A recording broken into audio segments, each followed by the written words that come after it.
Okay, battery died. We're back. So when I pull the cross brace out, the whole thing wouldn't come crashing down.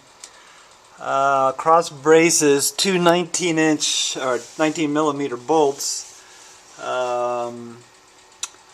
And when you first start to pull them out, you think, how the heck am I going to do this? You can get to them from the engine side, but they'll just spin if you turn them from the engine side. So you have to come around to the rear suspension, and you can see there's a bolt hole down there. What I did was put a crescent wrench on this side to stop it from spinning, and then just pull the bolts out. They're actually not that hard to do. Okay, so there's the transmission. Here's the oil pan. And then when you start to look at it, you'll see there's this clever little arm sticking out the side of the oil pan that hooks into the gear change mechanism. And you can't drop the oil pan as long as that finger is stuck in that hole. So the way I did it was, obviously these are pre-loosened, took out this one piece on the gear change, take the nut off the front and the big washer, and then this whole block that the finger fits into, this whole thing will slide forward,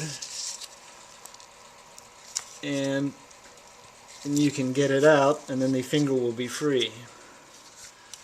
Okay, there's the rod for the transmission selector. Now this thing is free, and the oil pan will come off. I mean, the oil pan's surrounded by billions of little 13mm bolts, which are obvious. At the back, where it hooks into the transmission, can give you vertigo here. There's basically two big bolts. I think they were like 17mm, and then there were two little, I think they were 10mm bolts up higher. So those have to come out. All the 13mm bolts around the side. There is an oil pipe that has to be disconnected.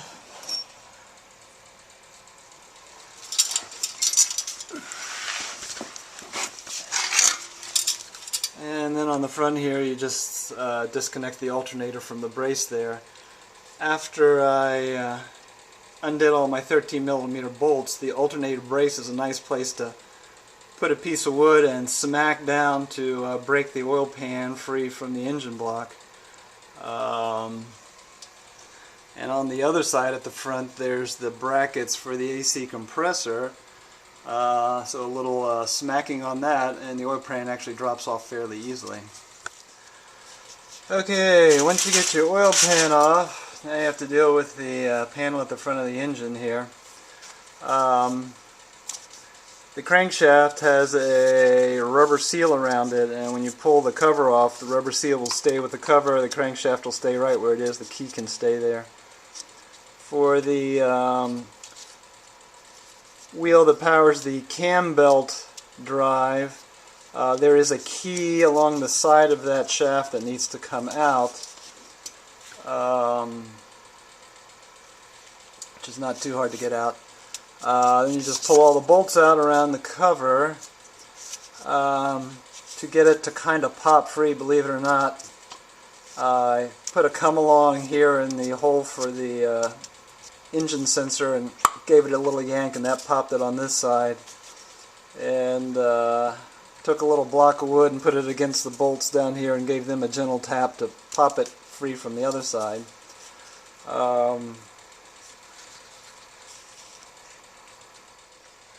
Okay, here's my incredibly crude homemade tool for getting the rest of it off. I basically have two pieces of angle iron that are just lined up on top of each other for extra support. I have the bolt to the crank at the bottom, and up at the top I have a one of the Allen wrench bolts going to the very top of the housing here. And in the middle, I've got an old bolt that I filed down the point to so it would fit in the hole in the shaft where the cam drive wheel would sit, and put a nut on the back side of this so as I twist the bolt it actually pushes against the shaft and it pops the cover off. Okay, cover is off. When I flip it around, there's a chain tensioner attached to the back of the cover, which isn't too bad, but there are some grooves in it, so I'm going to probably replace it even though the thing costs like $500, believe it or not.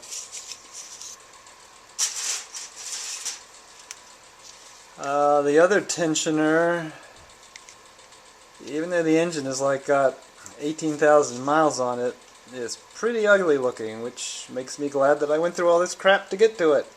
So that's pretty eaten up, so I'll be getting a new one of those too. Okay, now I'm trying to get the cam belt drive wheel off here because there's supposedly a bearing behind it that has to be roller bearings, and I'm not sure if mine's it has to be ball bearings rather than roller bearings, and I'm not sure which mine is, so I'm going to replace it. So I have my homemade Home Depot wheel puller here, just a couple of half-inch threaded rods to counter against the pull, a couple of bolts here, and I'm just using the thread on the end of the shaft here with the famous ring gear nut here on a piece of steel, and as I tighten these bolts it's pulling the steel and pulling the wheel out from its bearing, hopefully.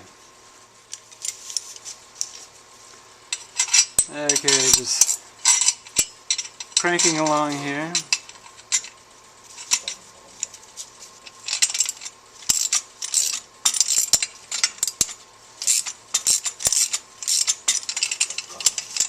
Just alternating sides here so I get an even pull.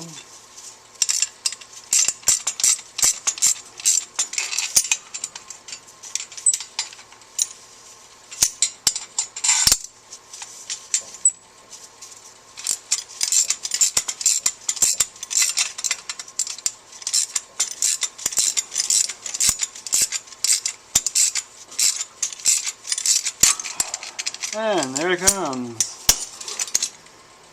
And surprise, surprise, it actually pulled the bearing out of its cup, and I was trying to figure out how I was going to get that out. So bearing's gone and it's on the back of this, but that'll be easy to pull off. Well, miracle of miracles, I got it out, and it's actually ball bearings already, so I don't have to replace it. So all I have to do is get it back in the hole over here from whence it came. Zoop. Oops, wrong hole. Zoop, there we go. Hole from whence it came. I'm going to heat it up a little bit, see if I can expand it, and see if I can press it back in again. Okay, I got the wheel back in using my homemade press. It's just a bar of steel up against the end of the shaft.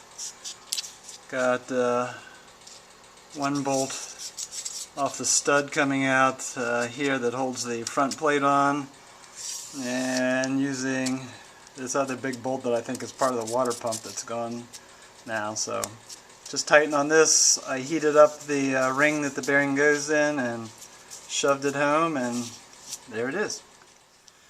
Okay, my final thing to do before I order parts is I've taken the caps off the right hand exhaust cam so that I can pull it up and check my oil drain hole, because apparently if it's not where it should be, you need to drill a new one, and you have to get the thing from Canby for doing that.